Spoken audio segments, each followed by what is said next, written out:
আপনি চান আপনার প্রতিদ্বন্দ্বী পরাস্ত হোক, সে যেন কোনোভাবেই জিততে না পারে। কিন্তু প্রতিদ্বন্দ্বীকে হারাতে গেলে প্রথমেই যে জিনিসটা দরকার সেটা হচ্ছে আপনার আসল প্রতিদ্বন্দ্বীকে সেটা জানতে হবে।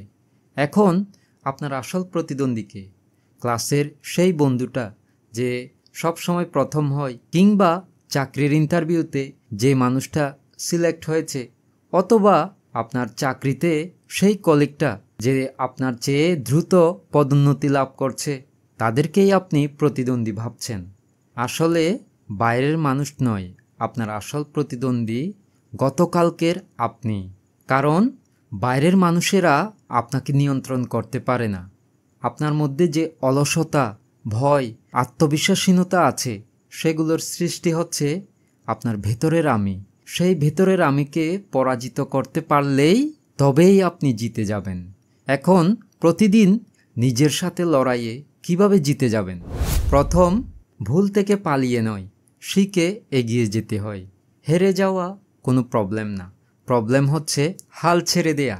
দ্বিতীয়, যে কোনো একটা কাজ আগের দিনের চেয়ে আজকে একটু ভালো করা। সেটা হতে পারে আজকে 5 মিনিট বেশি পড়লাম, কাজ করলাম, ধ্যান করলাম, ব্যায়াম করলাম, বা অন্য কোনো কিছু।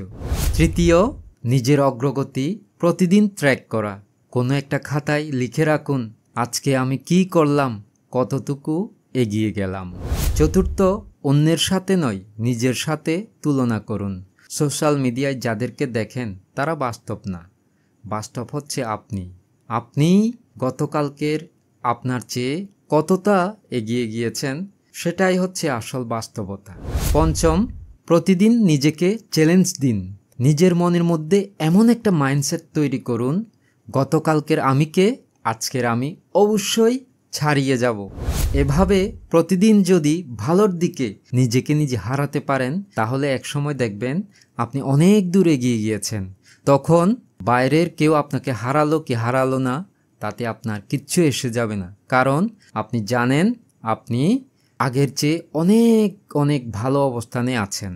এটাই আপনাকে মানসিক সন্তুষ্টি এনে দেবে। এটাই আপনাকে উৎসাহ, অনুপ্রেরণা যোগাবে আরও ভালো কিছু করার। ভবতু সর্বমঙ্গলং।